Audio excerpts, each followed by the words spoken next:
সংঘাত হানাহানি বন্ধ করে আলোচনার টেবিলে বসুক হামাস ইসরায়েল, এমন চাওয়া ছিল বিশ্ব নেতাদের। বিবাদমান পক্ষগুলোর দফায় দফায় আলোচনায় অবশেষে এলো সেই কাঙ্ক্ষিত যুদ্ধবিরতির চুক্তি।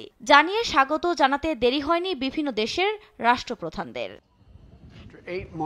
যুদ্ধবিরতি ও জিম্মি বিনিময় চুক্তিকে যুক্তরাষ্ট্রের কূটনৈতিক ফসল বলে মনে করেন মার্কিন প্রেসিডেন্ট জো বাইডেন। যদিও তাৎক্ষণিক প্রতিক্রিয়ায় একে নিজের কর্তৃত্ব উল্লেখ করে পাল্টা পোস্ট দেন ডোনাল্ড ট্রাম্প। গাজায় দ্রুত মানবিক সহায়তার উপর গুরুত্ব আরোপ করেন মিশরের প্রেসিডেন্ট ফাত্তাহ আল সিসি। আর তুরস্কের পররাষ্ট্রমন্ত্রী হাকান ফিদান বলেছেন, ইসরায়েল ফিলিস্তিনের দ্বন্দ্ব নিরসনে তুরস্কের প্রচেষ্টা অব্যাহত থাকবে। গাজার মানবিক পরিস্থিতি উন্নয়নে এ চুক্তি গুরুত্বপূর্ণ বলে বর্ণনা করে সাধুবাদ জানিয়েছে জাপান ও চীন। ঐতিহাসিক চুক্তিকে শান্তির জন্য মহান পদক্ষেপ বর্ণনা করে দীর্ঘমেয়াদী স্থিতিশীলতার উপর জোর দেন ইতালির পররাষ্ট্রমন্ত্রী আন্তোনিও তাজানিন। তবে সব পক্ষকে চুক্তির প্রতিশ্রুতি রক্ষার আহ্বান জানান জাতিসংঘের মহাসচিব আন্তোনিও গুতেরেস। আফরিন মৌ, নিউজ ডেস্ক, দেশ টিভি।